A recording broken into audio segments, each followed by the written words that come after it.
નમસ્કાર, ગુજરાત ન્યૂઝ સાથે હું છું આપની સાથે મહેન્દ્ર। વાત કરીએ સમાચારની તો મહત્વપૂર્ણ સમાચાર અમદાવાદથી સામે આવી રહ્યા છે કે જે અમદાવાદની શારદાબેન હોસ્પિટલનો વિડીયો વાયરલ થયો છે।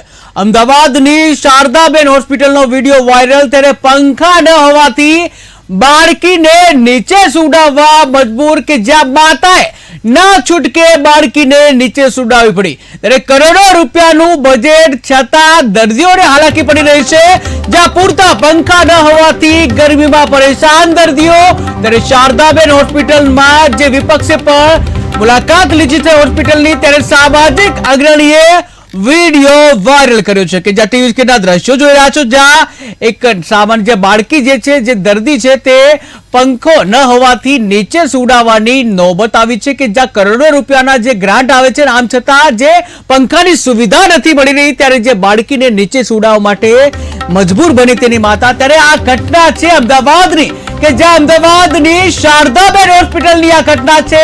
શારદાબેન હોસ્પિટલનો વિડીયો વાયરલ થયો છે, ત્યારે પંખો ન હોવાથી બાળકીને નીચે સુડાવવા મજબૂર બની માતા, કે જ્યાં માતાએ ના છૂટકે બાળકીને નીચે સુડાવવી પડી।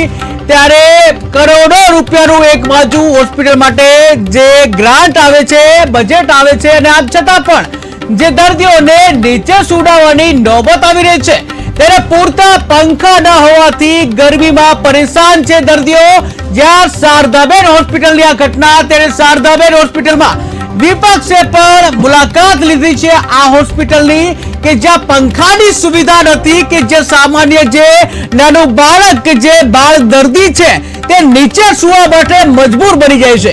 તો આ તે કેવી હોસ્પિટલ કે જ્યાં માનવતા મરી પડી હોય તેવા દ્રશ્યો કે એક બાળકી છે તે નીચે સુડાવવા માટે તેની માતા મજબૂર બની હતી, કે જ્યાં પંખો ન હોવાથી લઈને જે આ પ્રકારનો એક વિડીયો સામે આવી રહ્યો છે। ત્યારે આ સાથે જે સામાજિક અગ્રણીએ આ અંગેનો વિડીયો ઉતારી વાયરલ કર્યો હતો। ત્યારે આ સાથે જ આપણી સાથે સંવાદદાતા જયેશ પ્રજાપતિ જોડાઈ ગયા છે। જી જયેશ, વાત કરવામાં આવે કે અમદાવાદની શારદાબેન હોસ્પિટલનો આ વિડીયો વાયરલ થયો છે કે જ્યાં પંખો ન હોવાથી જે દર્દી છે બાળક, તેને નીચે સુડાવવા માતા મજબૂર બની છે। શું છે વધુ વિગત? આપણે જણાવી દઉં કે જે રીતે ગુજરાતભરમાં ગરમીનો તો પ્રકોપ પડી રહ્યો છે, ખાસ કરીને જ્યાં લાખો કરોડ રૂપિયા પાછળ વાપરતી હોય છે, સરકારી હોસ્પિટલો પાછળ વાપરતી હોય છે, ત્યારે જે આ વિડીયો વાયરલ થયો દેખાઈ રહ્યું છે તે પ્રમાણે જોવા જઈએ તો પંખાની સગવડ ના હોવાથી પોતાની માં છે તે બાળકને નીચે સુવડાવી રહી છે। ખાસ કરીને અનેકો વખત શારદાબેન હોય કે અન્ય જે વિડીયો છે તે વાયરલ થતા હોય છે, ત્યારે ડોક્ટરને બેદરકારી હોય કે બીજા અનેક વાર આના વિરુદ્ધ ફરિયાદો પણ નોંધાય છે। પણ ખાસ કરીને એને વાત કરવામાં આવે શારદાબેન જે હોસ્પિટલમાં જે વિડીયો વાયરલ થયો છે તેના લઈને ઘણા સવાલો હાલ થઈ રહ્યા છે।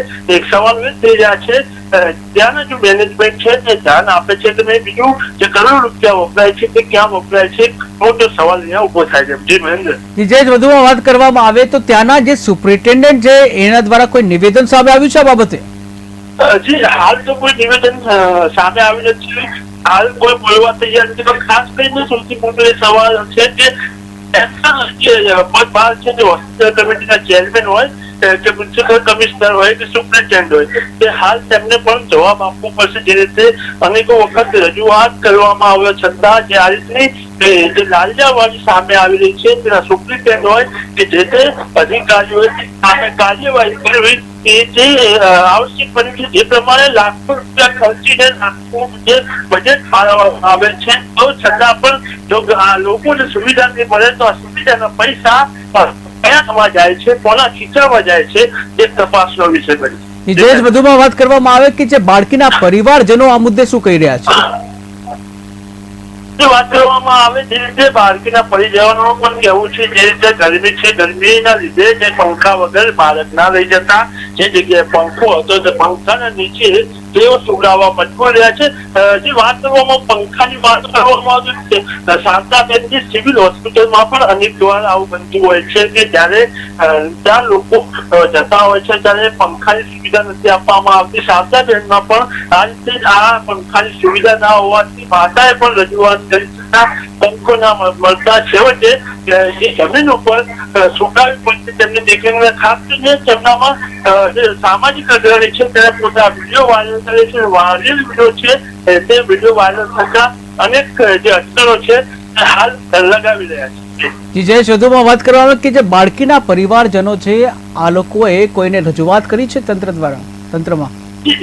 હાલ તો એવી કોઈ વાત સામે આવી નથી, પરંતુ ખાસ વાત કરીએ સામાજિક અગ્રણીએ જે વિડીયો વાયરલ કર્યો છે તેઓ કહી રહ્યા છે કે જે પ્રમાણે આગળ જે પ્રમાણે મ્યુનિસિપલ કમિશનર હોય કે જે સત્તાધીશો હોય તેમને આ રજૂઆત છે તેમના મારફતે કરવામાં આવશે. જી જયેશ, સમગ્ર માહિતી બદલ આભાર. તો અમદાવાદની શારદાબેન હોસ્પિટલનો આ વિડીયો તમે જોઈ રહ્યા છો કે જ્યાં એક જે બાળકી જે છે દર્દી છે અને જે પંખાની અસુવિધાના લીધે બાળકીને નીચે સૂવા માટે મજબૂર બન્યું હતું. ત્યારે જે હાલ તો હોસ્પિટલના સત્તાધીશો પણ આ મુદ્દે કંઈ બોલવા તૈયાર નથી. ત્યારે જે કહી શકાય કરોડો રૂપિયા જે હોસ્પિટલમાં ગ્રાન્ટ માટે આવતા હોય છે, કરોડો રૂપિયાનું બજેટ ફાળવવામાં આવતું હોય છે અને આમ છતાં જે સુવિધા ક્યાંક ને ક્યાંક પ્રશ્ન થઈ રહ્યા છે સુવિધાને લઈને કે જ્યાં એક નાની બાળકી જે દર્દી છે અને જે પંખાની અસુવિધાના લીધે તેની માતા તેને નીચે સુવડાવવા માટે મજબૂર બની હતી. ત્યારે આ દ્રશ્યો જે તમે જોઈ રહ્યા છો તે અમદાવાદની શારદાબેન હોસ્પિટલના છે કે જ્યાં આ અંગે જે કહી શકાય કે વિરોધ પક્ષના જે લોકો છે તેઓ પણ હોસ્પિટલની મુલાકાત લીધી હતી અને જે સામાજિક અગ્રણી છે તે સામાજિક અગ્રણીએ આ અંગેનો વિડીયો ઉતાર્યો હતો અને જે તંત્રનું ધ્યાન દોરવા માટેનો પ્રયત્ન કર્યો હતો, આ વિડીયો વાયરલ કર્યો હતો. ત્યારે હાલ તો આ બાળકીને લઈને ઘણા પ્રશ્નો થઈ રહ્યા છે કે જ્યાં જે પંખાની અસુવિધાને લઈને બાળકીને નીચે સુવડાવવા માટે મજબૂર બન્યા હતા. ત્યારે આખરે જે સત્તાધીશો દ્વારા હજુ સુધી કોઈ નિવેદન આપવામાં નથી આવી રહ્યું. ત્યારે સત્તાધીશો શું કહેશે તો આવનારો સમય જ બતાવશે. પરંતુ હાલ તો જે કાળઝાળ ગરમી પડી રહી છે એક બાજુ, બીજી બાજુ જે દર્દીઓની હાલત કફોડી બની છે કે જ્યાં પીસાવાનું આવે તો મધ્યમ અને ગરીબ વર્ગના દર્દીઓને જ પીસાવાનું આવે છે. ત્યારે વધુ એક એવી ઘટના જે બની છે અમદાવાદની શારદાબેન હોસ્પિટલની. ત્યારે ચોક્કસ કે આ જે અહેવાલ પ્રસારિત થતા, આ વિડીયો વાયરલ થતા આ અંગે પછી કોઈ પગલાં લેવામાં આવશે કે કેમ તે તો આવનારો સમય જ બતાવશે.